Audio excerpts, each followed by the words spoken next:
Saudações, sejam todos bem-vindos a mais um episódio do programa Sala de Visita. Como sabem, eu sou o Joyce Códia e hoje trouxemos um tema bastante sugestivo, delicado e um pouquinho sensível. Hoje falaremos sobre a igreja e a sua ação social. Trouxemos um visitante que também dispensa apresentações, trouxemos o escritor, palestrante e pastor da Igreja Soberana Graça, uma igreja que, por sinal, é protestante e calvinista. Mas antes, queremos pedir que vocês nos ajudem a crescer, coloquem gosto nesse vídeo, partilhem o máximo que puderem, subscrevam o nosso canal. Seu de Nascimento, seja bem-vindo. Olha, muito obrigado. Eu agradeço por estar aqui. Ok. Uma honra, um privilégio Uhum. e um tema interessante, Pois. visto que nós podemos, de certo modo, trazer muita informação boa em um contexto em que tudo vai para as redes sociais, Certo. tudo vai para a internet. Certo. Então é importante também levarmos para a internet aquilo que nós entendemos que é o conteúdo mais coerente, mais sensato Certo. e modesto, se podemos assim dizer. Pronto, sem mais delongas, nossa primeira pergunta é a seguinte: não se pode fingir que estamos diante de um fenômeno que é a proliferação das igrejas no nosso país. Em cada canto, em cada esquina, surge uma igreja todos os dias. Nós queríamos entender quando começou essa fragmentação das igrejas. Certo, muito bem. É uma pergunta bem relevante.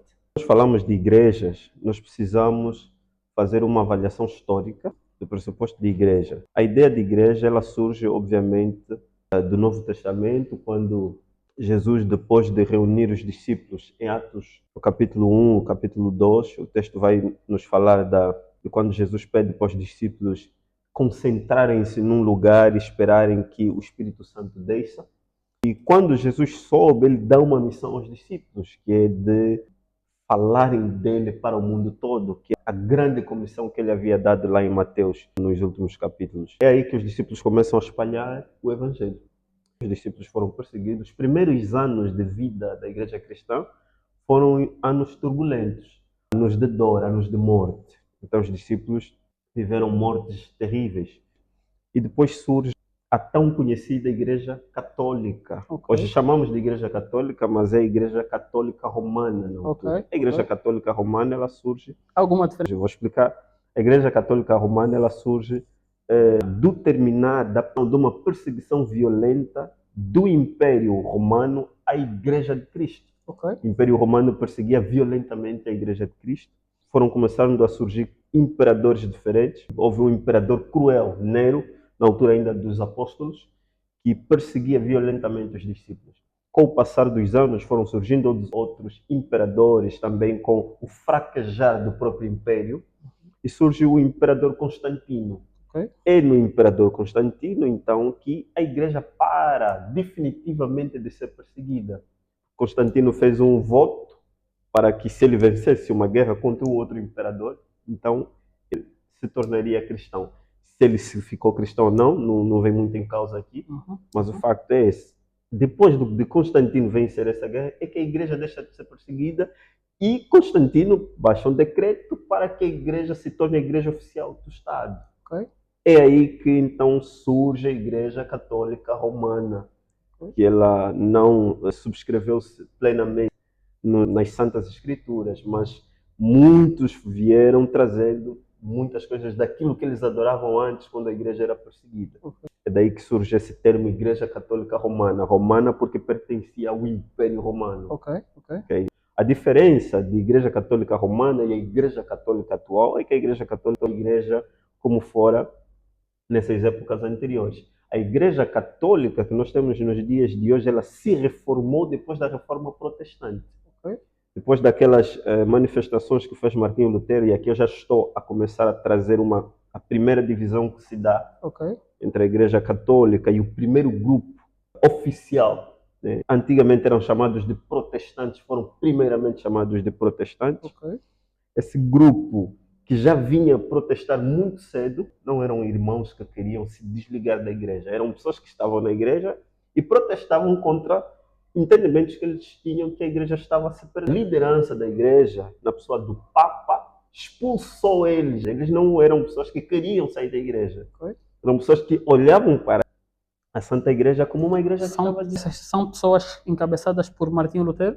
Podemos dizer que sim, porquê? Porque foi o nome mais sonante. Escreveu as 95 teses, diferente dos outros, Martinho Lutero foi o que não morreu como os outros morreram, os anteriores morreram, muitos morreram queimados com os seus próprios escritos. Martinho Lutero safou-se, quis Deus que Martinho Lutero não morresse, então o ato de Martinho Lutero tornou-se um ato heróico.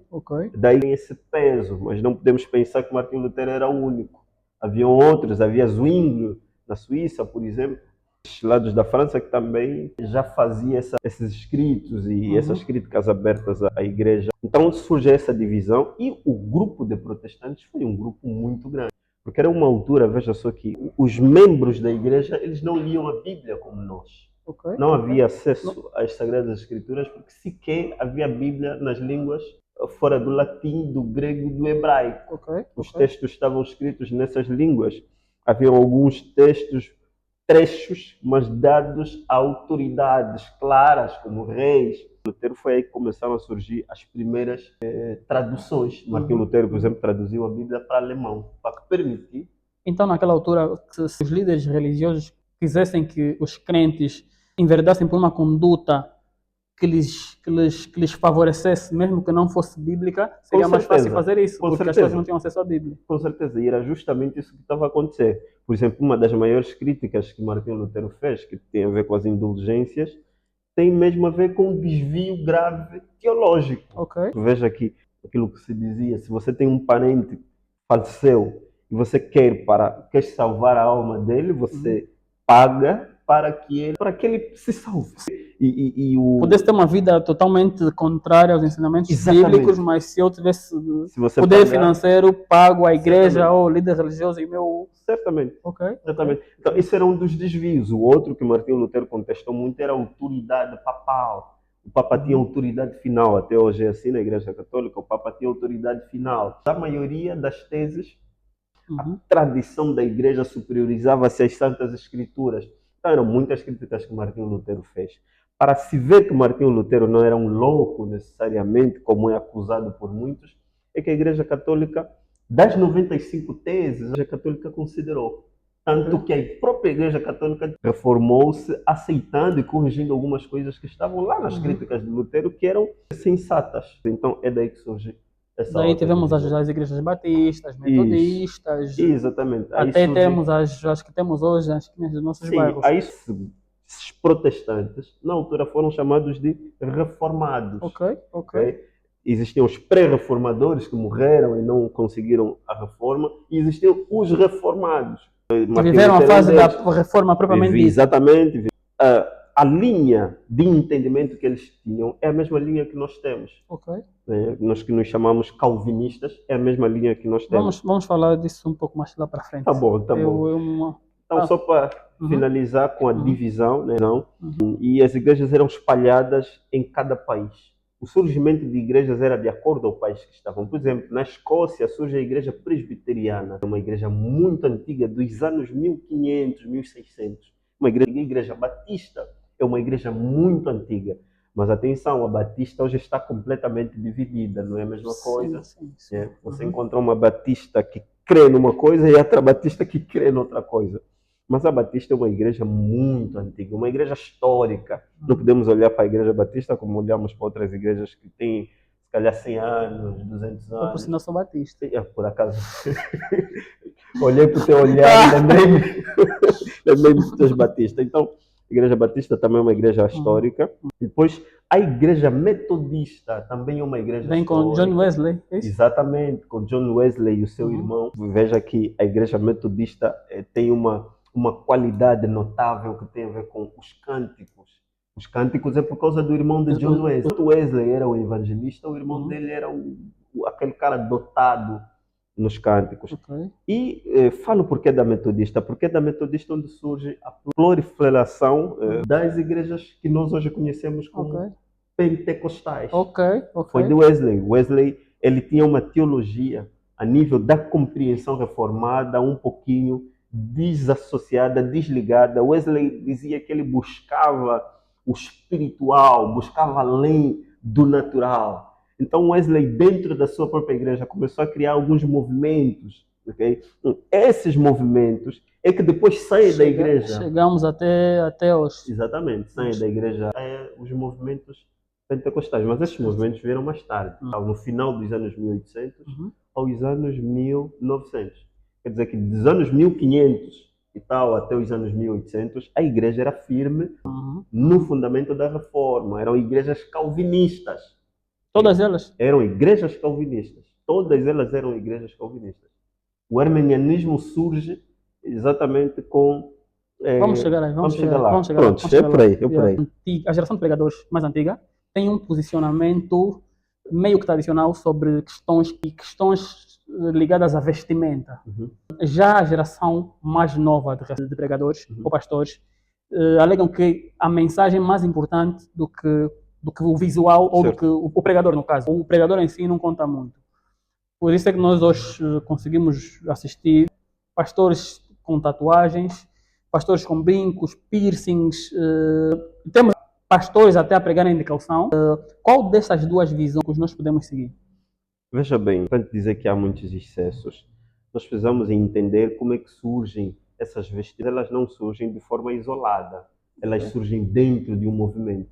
Daí que eu estava a tentar dizer da importância de avaliar o comportamento dos movimentos que foram surgindo. Existiram movimentos que eram movimentos sem limite. A maior parte deles eram os movimentos pentecostais. E eu aqui vou falar pentecostal sem falar neopentecostal, porque pensa-se que o neopentecostal é uma invenção dos nossos dias, como se antigamente o pentecostal fosse moderado. Não. O que hoje se tem como neopentecostal, antigamente é que era pentecostal. Quando surgiu o pentecostalismo, o movimento carismático, naqueles movimentos dentro ainda da igreja metodista de Wesley, o comportamento daqueles senhores era justamente como é hoje o comportamento dos neopentecostais. Há um perigo nisso? Muito.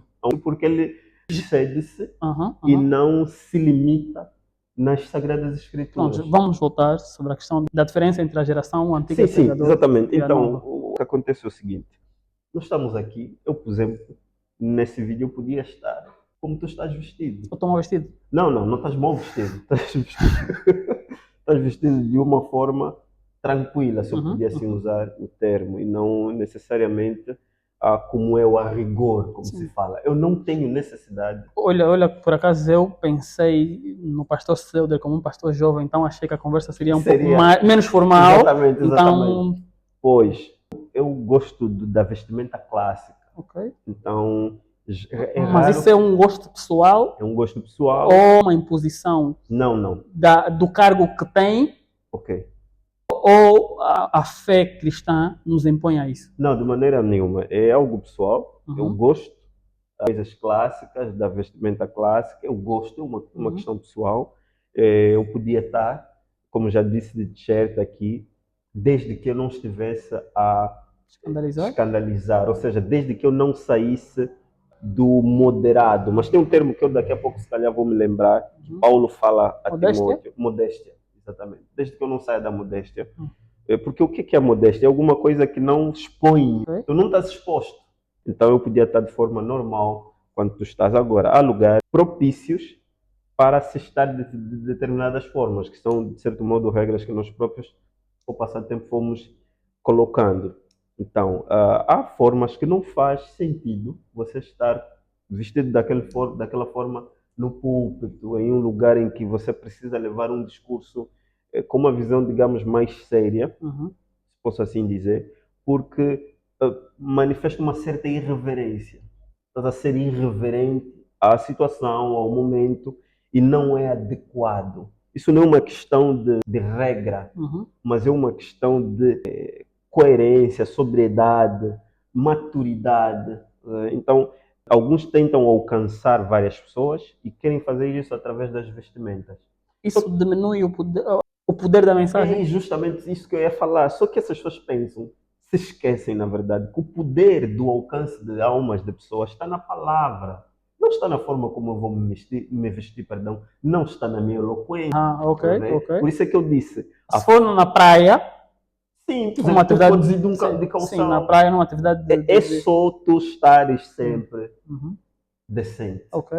De Esteja sempre acordo ao decente, local de que. acordo ao local. Porque Certo. também, veja só, no mesmo modo como nós estamos a dizer que tu ires de um calção e t-shirt, Uhum. no domingo, no culto público, Uhum. é irreverente. Também é irreverente, também é falta de moderação tu ires de fato social na praia. É que fica estranho. Então, por isso é que eu disse, é uma questão de bom senso. Não iria associar diretamente a questões de pecado, de doutrina, Uhum. mas é importante entender que a palavra modéstia tem muito a ver também com isso. Tem a ver com isso. Calções e t-shirt é falta de modéstia num culto público. Então, é inadequado estar apresentado dessa forma em determinados ambientes. Existe alguma diferença entre o louvor e a adoração? Existe sim. Existe. O louvor, ele está essencialmente associado ao elogio. Quando nós falamos louvar a Deus, nós estamos a dizer que nós vamos bem dizer a Deus, vamos elogiar a Deus por alguma coisa que Deus fez. É associado a um ato de gratidão. Tanto que, por exemplo, tenho aqui nos meus apontamentos a palavra hebraica para louvor, ela é yadá. Yadá. Yadá. Isso é, qual é a língua? Hebraico. Hebraico. Hebraico. Yadá está associado a louvar, está associado a dar graças. Dar graças, o que eu já disse, agradecer a Deus, essencialmente por alguma coisa que o próprio Deus fez. E sempre está associado a um ato de engrandecimento, de agradecimento. Tanto que se fazia muitos gestos, como o levantar das mãos. O Salmo, por exemplo, 38, no verso 1, ele vai dizer: de todo o coração te louvarei. Okay? Em um contexto de gratidão. Já a adoração vem da palavra hebraica sassá. Essa palavra tem a ver com prostrar-se, tem a ver com adorar. E ela literalmente significa curvar-se até o chão. Um texto que nós podemos usar para isso é Gênesis capítulo 22, no verso 5.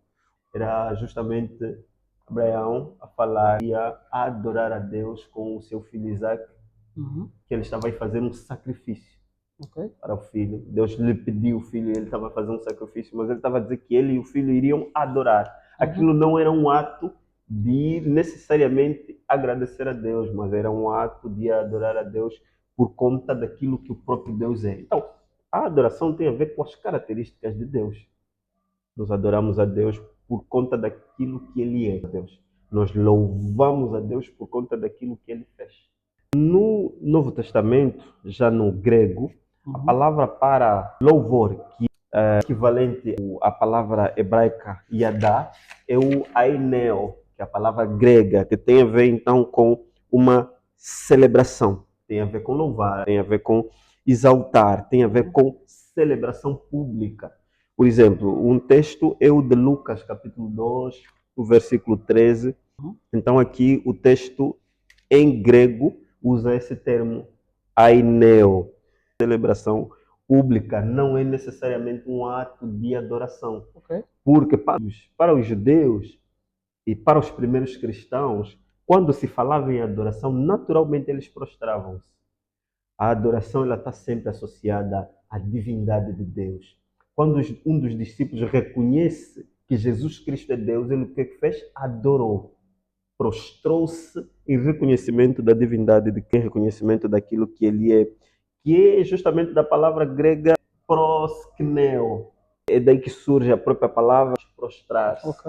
E um texto que podemos usar para isso é quando Jesus estava a falar lá em João capítulo 4, versículo 23. Um texto bíblico agora que é adorar a Deus em espírito e em verdade. Sente que hoje a profanação ao sagrado, podemos dizer isso? Sim, podemos sim. Usou um termo lindo. Ficou muito comum, muito recorrente. Com certeza. Comum nós temos músicas das baladas, no caso, com um teor, ou seja, uma metade da música evangélica, e depois sobe a música extra gospel, no caso. Exatamente. Por exemplo, nós temos a música De Noite Não Me Não nos Conseguiram, conseguiram. Tales Doer. Depois soube da música do Tsunami, Uhum. Sozinho, eu acho que vocês conhecem. Uhum. Sozinho Não Me Sinto Bem, Imagina Com Ela. Uhum. Qual é Inclusive para zombar. a percepção que Deus tem sobre isso, sobre usar uma coisa sagrada para tornar tão vulgar assim? Já só, é uma profanação, como já disseste. É profanar. Profanar é quando você usa algo sagrado, Uhum. algo santo, para usos indevidos. Acho que há uma outra artista, acho que a Serafina fez o mesmo com uma música da Irmã Sofia e tantos outros. Ficou normal, comum. É um uso indevido de algo destinado para Deus, para descredibilizar e para brincar. Então você está a profanar algo sagrado, e a profanação é justamente, ela provoca a ira de Deus. Pecado é um pecado, e Deus olha para esse ato com muita ira. Isaías, ele diz que a profanação é algo que Deus abomina. Nossos atos de injustiça são como trapos de imundícia. Pra você ter uma noção, Isaías está a dizer que as nossas boas ações perante Deus, fora dele, são como trapos de imundícia. Significa que isso aqui era o mínimo. O pior é o que essas pessoas fazem. Eles profanam. Não quer dizer que essas ações são completamente reprováveis para Deus, e ninguém sairá impune disso. Pastores, crentes, adoradores, todas as pessoas envolvidas a cristandade, posso usar isso? Não deviam se levantar para protestar isso? Ou Deus não precisa de advogado? Bem, não seria necessariamente sermos advogados de Deus, mas devíamos sim, Porque as pessoas fazem e fica assim, amanhã vem outro, faz e ninguém diz nada. João Calvino dizia, o cão late quando vê o seu dono a ser atacado. Eu não posso ver Deus a ser atacado, a palavra a ser ofendida e ficar calado. Antigamente, os cristãos, nos primeiros anos, em anos sérios, contestavam contra qualquer coisa. Hoje em dia, os ditos profetas sequer falam contra uma governação que esteja a liderar mal o povo. Quanto mais falar contra essas pessoas que eles querem que os apoiem, os aplaudam. Então, por isso é que se calam. É uma covardia que manifesta verdadeiramente o quanto essas pessoas não estão comprometidas com a palavra de Deus. Deve haver uma manifestação, sim, da Igreja de Cristo reprovando esses atos. Mano, ele está completamente perdido. Ele não sabe o que está a fazer. Ele vai como um veloz em direção ao precipício e ele pensa que lá tem algo bom. Então ele está perdido, loucamente perdido. E essas pessoas fazem isso. Eles até brincam com coisas santas. Eles não têm noção do Deus com o qual eles estão a meter-se. Então, há necessidade de levantarem vozes proféticas. E quando eu falo vozes proféticas, refiro-me àquelas pessoas que vão falar da palavra de Deus, repreendendo esses atos, chamando essas pessoas ao arrependimento, a fim de que essas pessoas de facto arrependam-se e parem de fazer essas coisas. Mas uma questão sobre a música que eu queria que falasse. Segundo a Bíblia, como Deus se sente quando uma música gospel, que foi feita para adorar, chega à ribalta e depois começa a ser usado em ambientes profanos? Por exemplo, quantos de nós já ouvimos a música Zungueira da Irmã Sofia nas discotecas? Há um mix até feito da música Zungueira com o beat, com o dos lambas. E ficou uma coisa normal. Hoje temos a música Nair Nani, As Horas Escuras, que é um sucesso estrondoso, toca em todo o sítio. Mas qual é a sensação de Deus ao ver uma coisa que foi direcionada a ele a ser tocada nas discotecas? É bom porque lá as pessoas estão a ouvir a mensagem de Deus e vão ser tocadas, ou essas músicas deviam ser específicas para o ambiente gospel? Olha, uma questão muito bem colocada. Eu gostaria primeiro de dizer que Deus não precisa de favores. Não precisa que as músicas que falam dele vão tocar as discotecas. Não, Deus não precisa desse favor. Então, quando essas músicas vão às discotecas, é uma profanação. Para começo de conversa, é um lugar completamente inapropriado. Mas a mensagem de Deus sendo tocada lá não chegaria a pessoas que não lhe conhecem? Não abona. A mensagem de Deus para o pecador é uma mensagem de confrontação com o pecador. É a mensagem chegar ao pecador e dizer que esta pessoa ofende a Deus diariamente. Ok. O evangelismo é assim, é você chegar a um pecador e dizer, olha, a tua vida ofende a Deus, mas Deus pode restaurar a tua vida se você manifestar sinais de arrependimento. Ok. Foi assim que os grandes evangelistas fizeram. João Batista, quando começou a pregar, fez isso. As primeiras pregações de João Batista foram sobre arrependimento. O próprio Jesus começou a pregar sobre arrependimento. Os apóstolos fizeram a mesma coisa. É hoje que os ditos pregadores querem pregar sobre supostas bênçãos, Teologia da prosperidade. teologia da prosperidade. Então você chega num pecador e vai lhe dizer que Deus quer transformar a tua vida, no sentido de que Deus, você está a sofrer, você está a passar por dificuldade, vem para a igreja e Deus vai te dar isso e aquilo. Não tem nada a ver. Então essas músicas, há duas coisas aqui. Primeiro, é fruto do pecado a forma como essas músicas são usadas por descrentes. Uhum. Veja que o pecado é tão horrendo que ele fará as pessoas fazerem das coisas mais absurdas. E uma delas é esta. A segunda coisa é que os próprios autores dessas músicas não se dão respeito de que forma. Muitos deles estão à procura da fama. Mas eles têm não ter controle. Ou se Sim, posto uma música agora na minha rede social, Não, não sei certamente- até onde o alcance chegou. certamente, Pode ser usada de qualquer forma. certamente, muitos deles estão em atividades seculares, estão em eventos associados com músicos pagãos, Ok. estão em eventos associados com descrentes. O que é que essas pessoas estão a fazer nesses Não lugares? pode falar assim de irmão Bambila. Ah, até pesa chamar de irmão. Faz Não, isso. pesa chamar de Ah, irmão. é? Ah, é? Pesa chamar de irmão. Bambila, ele devia ser chamado ao arrependimento, porque ele presta um desserviço à comunidade cristã, envergonha-nos nós cristãos. Essa associação dele com questões políticas, da forma como ele faz, é uma vergonha. Ele não pode ser usado por Deus para estar naquele seio e ministrar a palavra Veja bem, do como eu Senhor. disse, Deus chama-nos para Ele. O apóstolo Paulo fala lá em Romanos, Uhum. dele, por Ele e para Ele são todas as coisas.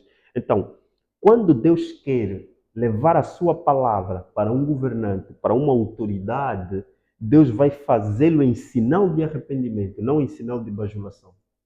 Bambila faz em sinal de bajulação. Bambila quer espaço. Bambila é um homem interessado no seu bem-estar. É um homem interessado no seu sucesso. É um homem completamente desligado de Deus nesse quesito. Porque é um homem que está a focar-se nos seus objetivos. É um homem que, aquilo que Paulo fala lá mais abaixo a Timóteo, quando ele vai dizer que o amor ao dinheiro é a raiz de todos os males. E muito quer dizer que o Bambila está cego. É pesado isso. Ele está Exato. perdido porque ele está interessado no seu bem-estar, não está interessado em levar a palavra de Deus, o Evangelho como tal. Acha que a palavra de Deus devia ser pregada mais sobre a questão do arrependimento dos pecados e a conversão a Jesus Cristo? É mais pregado do que propriamente questões que têm a ver com prosperidade? Veja bem, o nosso relacionamento com Deus não está voltado à satisfação material. Mas eu não conheço bem o versículo, mas há uma passagem na Bíblia que diz que determinadas coisas deviam acontecer para que o poder de Deus se manifeste. Tem a ver com o evangelismo. Ok? Tem a Não ver com propriamente o sobre o milagre no seio das pessoas. Tem a ver com o evangelismo. Veja só, o interesse de Deus é criar um povo para si, para a exaltação dele mesmo.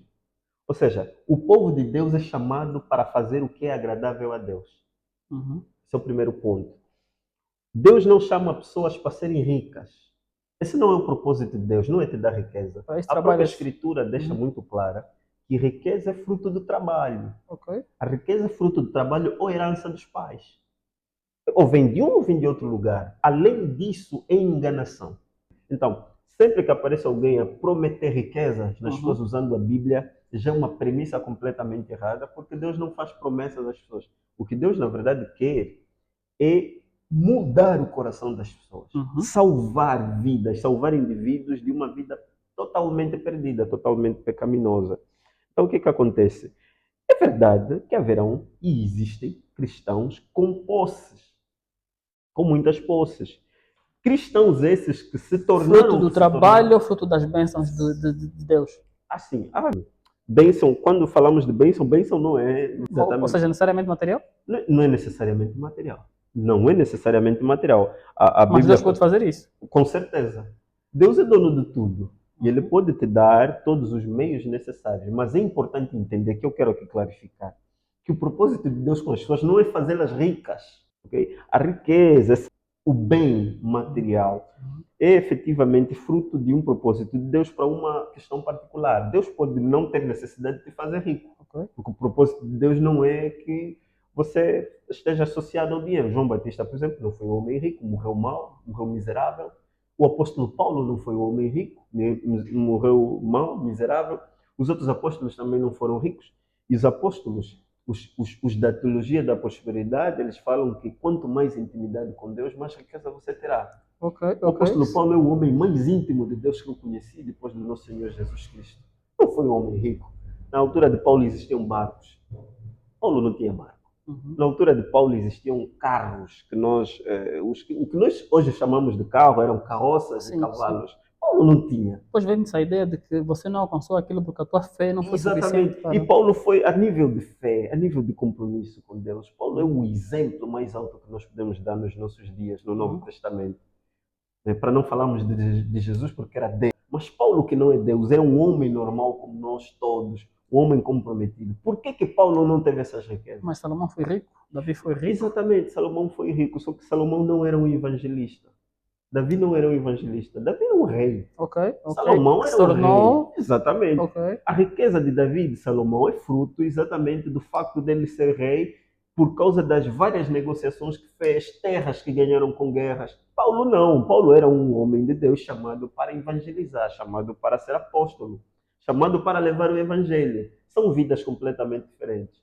Hoje, se aparece um profeta dizer que Davi era rico, Salomão era rico, você já percebe que a premissa dessa pessoa é errada. É uma pessoa que não estudou a Bíblia. É uma pessoa que acordou e disse: sou profeta. Davi não era rico. Não, Davi era. Uhum. Davi era rico. Uhum. Como eu já disse, fruto do facto dele ser rei, Ok. conquistou muitas terras, e sempre que eles conquistavam terras naquela altura, conquistavam também riquezas. Uhum. Naturalmente, Davi ficou rico. Salomão já vem de uma família rica, que é a família do seu próprio pai Davi. Uhum. Então, Salomão já vem rico, já vem aí da linhagem de Davi. Não serve de exemplo para nós para dizer que, olha, Salomão foi rico, eu também tenho que ser rico. Não, não serve de exemplo. É uma desassociação do foco. O foco de Deus é transformar vidas, é nos fazer verdadeiramente seus embaixadores aqui na Terra, aqueles que promovem os valores do reino. Valores do reino: amor, justiça, paz. Esses são os valores do reino de Deus. A par disso é um desvio. Há duas correntes dentro do cristianismo que defendem ideias, não diria, mas posições opostas, Certo, que é o calvinismo e o arminianismo. certo. Essas quase lutam para provar uma à outra quem está correto. Uhum. Nós queríamos que nos explicasse, assim, de forma muito rápida, o que é o calvinismo, se começou por quem, o que é que defende. Certo. O calvinismo ele vem do nome.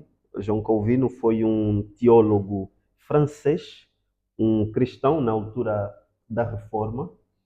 Alguns anos depois de Lutero, Calvino se tornou um nome muito relevante na Reforma protestante por conta do trabalho evangelístico, teológico, social que ele fez na Suíça.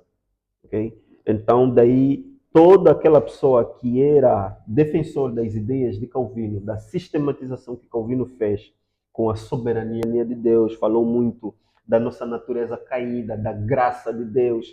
Então, toda pessoa que defendia os mesmos pontos que Calvino acabava por levar esse nome de calvinista. Mas esse nome surge mais tarde, tanto que Calvino se Calvino existisse nos nossos dias, nem gostaria que esse nome fosse proliferado. De forma básica de entender um calvinista é uma pessoa que defende basicamente 5 pontos. São os 5 pontos do calvinismo. É uma pessoa que defende que a eleição é incondicional. Quer dizer que Deus elege pessoas para salvar. Também elege pessoas para irem para a perdição. Exatamente, digamos que sim, porque se a eleição... Então existem pessoas que irão ao inferno mesmo antes de nascer. Veja só, a condenação ela é de nascença. nós nascemos condenados. Ok. E Deus resolve salvar humanos. Ok. Ok? Então, eu e você nascemos e já estávamos condenados, fruto do pecado herdado de Adão. Todo homem nasce pecador, fruto do pecado herdado de Adão. Uhum. E Deus, ao longo dos anos, decidiu salvar pessoas. Algumas. Algumas pessoas. Quem não sabemos? Quem são os eleitos, nós não sabemos. Mas é resultado do facto de que o evangelho é pregado a ti, é pregado a mim. Então essas pessoas não precisam se esforçar para. Não, esforçar não seria o termo certo, mas essas pessoas não. Pronto, acho que vou ter que usar mesmo essa palavra. Se esforçar tanto para agradar a Deus, porque já foram predestinadas à eleição ou só foram escolhidas? O esforço que nós fazemos não é para sermos salvos. A salvação não é uma obra humana. Não, me esforço para não pecar, me esforço para não Exatamente. fazer alguma coisa que não você magoe com o coração de Deus. Você então, se esforça em gratidão ao que Deus fez por ti. ok. Pensa no seguinte, Deus te salvou de uma vida miserável. Deus te salvou, quando eu falo vida miserável, eu falo do pecado, certo? Deus te salvou. Todo aquele que sabe de onde Deus lhe tirou, sabe o quanto deve em agradecimento a Deus. Eu, por exemplo, sei de onde Deus me tirou. Sei do orgulho, sei da podridão, da vida devassa que levava. E eu vivo em gratidão a Deus. Não vivo em gratidão para que eu seja salvo. Eu já sou salvo. Eu reconheci a salvação de Deus. O apóstolo Paulo, em Efésios 12, ele fala que fomos salvos quando estávamos mortos nos nossos delitos. E quer dizer que quando Deus nos salvou, nós nem sequer tínhamos consciência que Deus estava a realizar a sua obra de salvação. Deus elege pessoas para viverem para si. Paulo, em Romanos 9, fala que a eleição dá-se no facto de Deus fazer vasos de honra e vasos de desonra. Vasos de honra para, através desses vasos de honra, mostrar a sua graça, o seu amor e a sua misericórdia. E, através dos vasos de desonra, manifestar o seu poder e a sua ira contra o pecado. Foi aquilo que Deus fez a Faraó. Faraó não quis liberar o povo. E o que Deus fez? Manifestou a sua ira e o seu poder em Faraó. Faraó negou, manifestou o seu poder, manifestou que ele é mais do que aqueles que tentam usurpar o poder de Deus. Então, defender a eleição, Joyce, é entender. Se Deus não me elegesse, eu não podia me salvar. Eu não sei se você acredita que pelas tuas obras, pela tua capacidade humana, conseguirias te salvar. Mas se eu acredito que Jesus morreu por mim e eu luto todos os dias para que não cometa os erros que Deus condena, eu sou... Mas a morte de Jesus por ti é para que fim? Para me salvar? Por que Jesus morreu por ti? Para te salvar. Certo. Então, se Jesus morreu para te salvar, onde é que você entra nessa história? A nível, onde é que a tua obra, a tua ação entra nessa história? Se Jesus já então morreu não preciso fazer nada, não preciso me esforçar. Então posso continuar a viver a minha vida devassa. Se você viver a tua vida devassa, manifestas que não foste alcançado. Porque o alcançado... Veja só, estamos a falar aqui de duas coisas. Isso é psicologia. Não é. Vamos lá. Vou te esclarecer. Não é, vamos lá. Estamos a falar de duas coisas. A primeira é a salvação. Ok. Você disse muito bem que Jesus te salvou. A salvação significa pagar por alguém que não podia pagar por si mesmo. Jesus fez isso por ti. Jesus pagou por ti, por algo que você não podia fazer por si mesmo. Esse é o primeiro ponto. Então temos uma dívida moral com Jesus. Dívida moral seria um elogio. Não é só dívida, não é só dívida moral. Devemos a nossa vida a Ele. Devemos a nossa vida a Ele. Pronto. Devemos a nossa vida a Ele. Mas veja bem, os nossos atos são em agradecimento àquilo que Jesus fez por nós. Se você reconhece, Posso te fazer uma pergunta? Você peca? Sim. Você peca. Você já lutou para não pecar? Já. E ainda assim pecaste? Às vezes. Lembras-te algumas vezes, de algumas... Pronto, já respondeste, mas vou fazer a pergunta. Algumas vezes você não quis pecar. Você se esforçou para não pecar. E você pecou? As perguntas são feitas por mim. Não. É para nos entender. Para facilitar também quem está nos ouvir. Exatamente. Sim. Há muitas vezes que você se esforçou para não pecar e mesmo assim você pecou. Certo. Isso manifesta a tua incapacidade de se salvar. Para você se salvar, terias de cumprir a lei na sua íntegra. O apóstolo Paulo dizia assim: todo aquele que se esforça para cumprir a lei, se em um só ponto errar, descumpriu tudo o que já cumpriu. Ok. Quer dizer que, na altura que Moisés deu a lei, para que as pessoas fossem salvas pela lei, era importante que ele cumprisse toda a lei. Só um é que conseguiu fazer isso: Jesus Cristo. Mas ninguém conseguiu cumprir toda a lei, porque não é possível, por causa da nossa natureza. Lógico, nós não teríamos como nos salvar. Assim sendo, nós vivemos pela graça de Deus que resolveu nos salvar. Devia ter uma conversa só para falar sobre Só o para falar. calvinismo e o arminianismo. porque Exatamente. Exatamente. Acho que falta pouco para falar, para terminar o calvinismo. Vamos já entrar para o arminianismo. Sim, Vou sim. despachar. Sim, sim. O calvinista acredita na eleição, acredita que salvação não se perde, Uhum. ok? O calvinista acredita na graça. A salvação não se perde. A salvação não se perde. Veja só, se Deus te Não salvou... vamos terminar essa não, conversa. não. Deixa-me só explicar isso, porque se eu falei e te suscitou dúvida, Uhum. provavelmente também alguém ficou com dúvida. Certo. Se Deus te salvou, a salvação não dependeu de ti. Uhum. Quem te salvou é o responsável de te permanecer salvo. Você não tem capacidade de se fazer permanecer salvo. Porque para você se permanecer salvo, você precisava não pecar. Pastor, vamos fazer assim. Vamos imaginar uma pessoa que tem 45 anos. A vida toda foi na igreja. Uhum. Não estou a falar só frequentar. Sim. Tipo, conheceu Deus com os pais, Uhum. depois, se calhar, na adolescência ou na juventude, aceitou Jesus como seu Senhor e Salvador e Uhum. teve uma vida de devoção. Mas quando atinge os seus 46 anos, ele sente que já não se identifica tanto com aquilo e Certo, para certo. de fazer a obra de Deus. Uhum. Essa pessoa perdeu a salvação ou nunca foi escolhida? Nunca foi salva. Depois de ter feito esse trabalho todo na obra do Senhor. Nunca foi salva. As Escrituras deixam isso de forma muito clara. O apóstolo João, nas suas cartas, lá no final das Escrituras, ele diz que aqueles que estiveram conosco e depois saíram, nunca foram salvos. Se fossem, estariam conosco. Ele deixa isso muito claro. O outro ponto é que o próprio Senhor Jesus, lá em João 6, versículo 44, se eu não estou em erro, ele diz que todos aqueles que o Pai me der virão a mim, de maneira nenhuma os lançarei fora. O apóstolo Paulo, em Romanos 8, no final do capítulo, ele diz: o que nos separará do amor de Deus? A tribulação não, a nudez não, a morte não, porque ele fala: em Cristo somos mais que vencedores, porque é Deus que nos justifica. Ou seja, a nossa salvação pertence a Deus. É Deus o responsável da nossa salvação. Não só em nos salvar, mas em nos fazer permanecer salvos. É o que a Bíblia fala, isso é o que está nas Escrituras.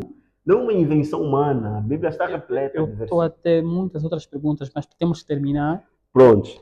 Se calhar vamos ter um outro dia para falar sobre outros assuntos. A graça irresistível significa que quando Deus decide salvar alguém, essa pessoa não consegue impedir a salvação.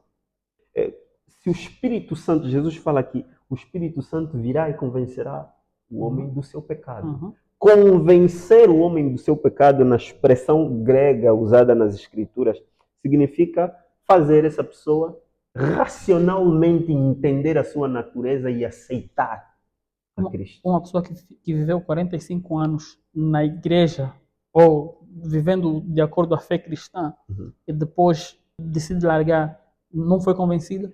Não, era uma pessoa que, o apóstolo Pedro, perdão, ele fala isso, esse processo, Hebreus também fala esse processo, daquelas pessoas que receberam lampejos da luz de Deus, okay? São pessoas que tiveram um compromisso intelectual com o Evangelho de Deus, não um compromisso espiritual. Numa cena que Deus dá como gratidão por fazer a obra. É a graça comum, aquilo que faz muitas pessoas que não são salvas beneficiarem-se da graça de Deus. E muitas dessas pessoas que não são salvas beneficiam-se da graça de Deus desse modo. Por exemplo, você vê o filho de um pastor, que ele já cresce num lar em que fala-se de Deus. Ele não é cristão ainda, não foi alcançado, mas o facto dele estar lá naquela família já parece que é uma pessoa cristã. Pronto, vamos. Fruto, né? Só para ficar claro aqui, fruto dessa graça. O arminianismo, ele acredita no oposto. Okay. Ele acredita que salvação se perde. Ele acredita que para que a pessoa seja salva, essa pessoa tem que, como dizer, ajudar a Deus. Sim. certo? Fazer obras. Exatamente. O arminiano acredita que você pode impedir que Deus te salve. Você pode, por exemplo, Deus quer te salvar, Deus manda, o Espírito Santo vai até ti para te salvar E você fala, resiste. exatamente, você fala, eu não quero ser salvo. E aí o Espírito Santo olha e fala, pá, pronto, você não quer, tudo bem, vou seguir, vou para outra pessoa que se calhar quer. Ok. E veja, o perigo disso é que o Espírito Santo é Deus. O Espírito Santo não é uma força ativa como crê algum testemunha de Jeová, por exemplo. O Espírito Santo é Deus. Então imagina, o próprio Deus veio com o seu poder absoluto para te salvar, mas o teu poder, como é superior ao poder de Deus, você vai rejeitar. É mais ou menos isso que um arminiano crê. Ele crê dessa forma. Então, o arminiano e o calvinista, eles têm essas São diferenças. posições antagônicas. Completamente. Não é possível, por exemplo, alguém dizer, eu não sou nem calvinista nem arminiano. Você é alguma coisa. Mas eu posso me identificar com alguns pontos do calvinismo Não é e alguns possível. do arminiano. Não é possível. Todos eles não se existe chocam? uma aliança. Todos eles se chocam. Se você acredita que Deus te elege, automaticamente você acredita que... Não vou perder a salvação? Exatamente. Automaticamente também você acredita que a graça de Deus é irresistível. Certo? É automático. Você é uma linha de crença. Mais ou menos por aí. Mas precisamos falar do calvinismo e do arminianismo com mais argumentos. Precisamos estar aqui também com um arminiano para não ficar... É bater aos cegos. Neste momento, a bater em cegos. Porque não tem aqui alguém para defender. Para fazer contraditório. Exatamente. Chame alguém, um pastor. Já agora faço o convite. Algum pastor, algum arminiano que queira confrontar-me. Conversar, no caso. Pronto, debate só uma coisa... Um debate amigável, um debate esclarecedor. A ideia é esclarecer, não é necessariamente vencer uma batalha. É esclarecer. É mostrar os pontos de cada lado. Exatamente. De acordo com a Bíblia. Exatamente. Então, fica aqui aberto. Eu já me disponibilizo para esse debate. Então, pastor ou alguém que estiver a ver esse vídeo, se conhece alguém que defende as bases que foram ditas aqui, defendidas pelo arminianismo, se conhecer alguém, por favor, marque aqui, entre em contato e nós, da sala de visita, faremos esse debate, essa conversa entre o pastor Selder e o pastor que se predispuser a estar aqui conosco no programa Sala de Visita. A nossa questão, para terminar, é se a oração tem o poder de influenciar a vontade de Deus. Muito bem, uma pergunta muito bem colocada. Eu vou usar dois textos para responder essa questão. Lá na primeira carta de Paulo aos Coríntios, no capítulo 14, penso que é no último versículo, o apóstolo Paulo vai dizer que devemos fazer, o apóstolo Paulo lá está a falar dos dons, está a explicar o uso dos dons na igreja, e ele no último versículo vai dizer, façam tudo com ordem e decência. Certo? Então, Paulo está a dizer que o culto a Deus deve ter ordem e deve ser um culto decente. Já respondendo àquela questão de partir cadeiras, isso já mostra claramente uma irreverência ao próprio culto de Deus. Isso é um grande problema. Uma irreverência ao próprio culto de Deus. E mostra que essa pessoa, ou ela aprendeu de forma má, errada. Quando Deus se manifesta em alguém, essa pessoa perde, está fora de si. Não. Essa pessoa, não. Okay. O convencimento de Deus a uma pessoa é racional. Ok. Ela não perde os sentidos. Ela é uma pessoa que tem noção do que está acontecendo. Ela sabe que Deus está me convencendo dos meus pecados. É uma pessoa que chora. Lamenta-se amargamente por aquilo que ele fazia fora de Deus. É uma pessoa que prostra-se em adoração, em dizer, Senhor, não mereço a tua presença porque eu sou pecador. É uma pessoa que tem esse comportamento. Você vê isso na Bíblia. Na Bíblia, os comportamentos das pessoas que foram se convertendo foi assim. O próprio apóstolo Paulo, a conversão dele foi assim. Embora foi especial, mas você vê outros que Deus convenceu. Paulo é o que caiu do cavalo? Exatamente. Ficou cego. Exatamente, ficou cego. E essas pessoas arrependeram-se. O Paulo, quando fala da sua conversão, lá em 1 Timóteo, onde ele explica a sua conversão, onde ele vai dizer que Deus veio salvar os pecadores dos quais ele era o principal. Ela diz, eu sou o principal dos pecadores. Paulo vai dizer que eu era blasfemo, eu perseguia a igreja, mas Deus teve misericórdia de mim. É assim que alguém que é tomado pelo Espírito Santo de Deus entende. Ele fala... Temos que voltar na oração. Sim, estamos a voltar para a oração, certo? Deus teve misericórdia de mim. Se está na igreja a orar, deve haver ordem e decência. Não vou dizer que tem um limite do tom de voz necessariamente, mas deve ser de forma ordeira. A baliza da oração é na ordem e na decência. Essa é a baliza. O outro texto que eu ia usar para falar aqui da influência é Efésios capítulo 1, onde o apóstolo Paulo diz que Deus faz tudo de acordo ao conselho da sua graça, de acordo ao seu próprio conselho. É como se estivéssemos a dizer que Deus se dá conselho. Ele fala isso em Jó também. A perguntar a Jó, onde é que estavas quando eu criei a terra? Onde é que estavas quando eu decidi? Onde é que estavas quando eu plantei as coisas? Nenhum humano estava quando Deus tomou as decisões que tomou. E tudo no mundo está decidido por Deus. Não tem alguma coisa nova, seriamente. A perfeição de Deus pressupõe que em Deus tudo está completo. Não existe algo inacabado. Existe o terminar do plano de Deus para nós homens. Para Deus não é um plano. Para Deus é uma realização. Lembrando que Deus está no passado, no presente e no futuro, sem sair de um para o outro. Deus, para estar no futuro, não sai do passado. Deus, para estar no passado, não sai do presente. Mas a oração, pastor César. Pronto. A oração é para dizer, isso era para justificar, que a oração ela não tem o poder de alterar o plano de Deus. A oração não altera o plano de Deus. O que é a oração? A oração é uma pedir para que Deus faça alguma coisa a nosso favor. A oração é uma comunicação com Deus. Fez com a qual os seus filhos se comunicam com Deus. Na oração onde nós manifestamos a Deus uma dificuldade, pedimos a Deus alguma coisa, clamamos pela benevolência de Deus, de que Deus nos socorra na situação que nós estamos, que o próprio Deus sabe antes de nós falarmos. O salmista fala que antes de eu abrir a boca já conheces o que eu vou dizer. Então o próprio Deus sabe a necessidade que temos. Então, a oração é fruto dessa intimidade com o Pai. E o Pai nos leva a orar de acordo a Ele cumprir os seus próprios propósitos. Quando nós oramos por aquilo, porque Ele quer realizar, Ele quer ser benevolente, Ele quer ser um Pai amoroso, porque Deus é um Pai amoroso, como Ele próprio diz nas palavras de Jesus, que se os vossos pais que são maus, quando um filho lhe pede peixe, ele não lhe dá uma cobra. Quando o filho lhe pede pão, ele não lhe dá uma pedra. Quanto mais Deus, que é amoroso, quanto mais Deus não vos dará. Então, Jesus estava a dizer, se confiem em Deus, peçam que Ele vos dará. Entretanto, não pensemos que o nosso pedido altera algum plano de Deus. Não altera nada. Na verdade, Deus nos leva ao plano dele. O apóstolo João... Então não precisamos, provavelmente, ter que pedir alguma coisa. Assim, veja só. Lembra-te de levar de novo a um pai humano? Pensa no teu pai, que ele já comprou uma bicicleta, filho.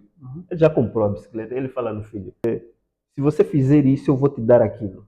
O facto do filho fazer não vai fazer o pai ir comprar. O pai já comprou, já está feito. O pai só quer trazer esse senso de que fiz alguma coisa. Não necessariamente que é o meu filho, que se eu não fizesse não me daria. Quantas coisas Deus nos deu e nós não lhe pedimos? A própria vida nós não pedimos.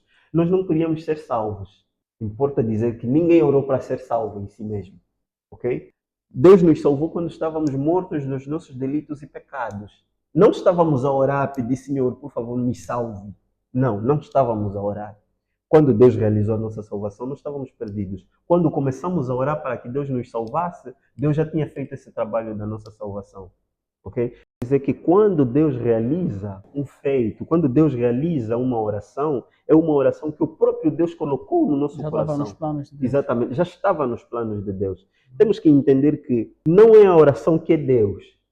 Deus é que é Deus. Okay. A oração é um meio que Deus nos deu para nos comunicarmos com Ele. A oração não é uma magia, não é algo mágico. Deus, eu quero isso. Então, se oração é algo mágico, eu vou pedir a Deus que me teletransporte para casa e eu vou já estar em casa, não vou mais andar. O próprio apóstolo Paulo, o homem pediu que Deus lhe tirasse um espinho na carne, que lhe incomodava muito. Deus disse, não, a minha graça te basta, porque o meu poder se aperfeiçoa nas tuas fraquezas. Então Deus rejeitou. E infelizmente a oração é um assunto que muitas pessoas são enganadas. E quando Deus não realiza algo que o profeta, o apóstolo, o pastor pediu, o apóstolo, o profeta, culpa a fé da pessoa. Diz, como diz o apóstolo Tiago, vocês pedem e não recebem porque pedem mal. Vocês pedem para satisfação dos vossos próprios desejos. Então, a oração é um privilégio. Ok. Orar é um privilégio, mas não é. Terminamos o nosso programa, foi extremamente elucidativo. Eu espero que vocês aí do outro lado tenham aprendido, tenham pela disponibilidade, pelo tempo e por essa aula que nos deu. Esperamos contar convosco nas próximas vezes, sempre que for necessário.